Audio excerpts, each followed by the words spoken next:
एक छोटा सा कस्बा था। हर सुबह एक ठेला गलियों से गुजरता था। आलू प्याज ले लो। ठेला खींचता था सुरेश। उसके साथ होता था उसका 16 साल का बेटा अमन। सुबह बाप बेटा सब्जी बेचते। दोपहर में अमन स्कूल जाता। रात को छत पर लेटकर आसमान देखता। उसकी आंखों में एक सपना था, आईआईटी जाना। लेकिन ठेले वाले का बेटा आईआईटी जाएगा, जिसके घर में ट्यूशन तक का पैसा नहीं। एक दिन स्कूल में खबर आई, शहर में एक कोचिंग खुली है, फ्री में आईआईटी की तैयारी कराती है, अगर एंट्रेंस टेस्ट निकाल लो।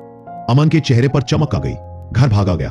पापा, मुझे टेस्ट देना है। सुरेश ने थका हुआ चेहरा उठाया। बेटा, अगर तू नहीं जाएगा तो ठेला कौन चलाएगा? अमन चुप हो गया, कुछ नहीं बोला। लेकिन सपने चुप नहीं हुए। रात को छत पर लेटा आसमान देख रहा था। खुद से बोला, अगर चांस सबका है तो ख्वाब भी सबके हो सकते हैं। कुछ दिन बाद स्कूल में नई टीचर आई, प्रियंका मैम। मैथ्स पढ़ाती थी। अमन की कॉपी देखी, बोली, तुम बहुत होशियार हो। कोचिंग का टेस्ट दिया? अमन ने नजरें झुका ली।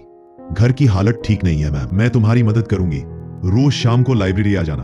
बस वहीं से शुरुआत हुई। पुरानी लाइब्रेरी, टूटी कुर्सी, दीवारों से टपकता पसीना, थकी आंखें, अधूरी नींद। लेकिन अमन डटा रहा। सब्जी बेचने के बाद हर शाम लाइब्रेरी में जाकर पढ़ता। शुरुआत में कुछ समझ नहीं आता था, किताबें भारी लगती थी, पर अमन खुद से कहता, अगर अब हार गया तो फिर कभी नहीं जीत पाऊंगा। 3 महीने बाद कोचिंग का रिजल्ट आया। अमन सेलेक्ट हो गया। सुरेश की आंखों में आंसू थे, गर्व के आंसू। कोचिंग में बाकी बच्चे स्मार्टफोन, लैपटॉप, ब्रांडेड बैग लेकर आते। अमन के पास था पुराना झोला और बटन वाला फोन। कभी कभी लोग हंसते, कभी कभी अमन खुद को छोटा समझने लगता। लेकिन प्रियंका मैम कहती, तुम्हारी कहानी सबसे अलग है अमन, इसलिए तुम्हारी जीत भी सबसे बड़ी होगी। रात को सपनों में भी सवाल हल करता। सुबह फिर सब्जी की दुकान पर लग जाता। और फिर आया आईआईटी जेईई का दिन।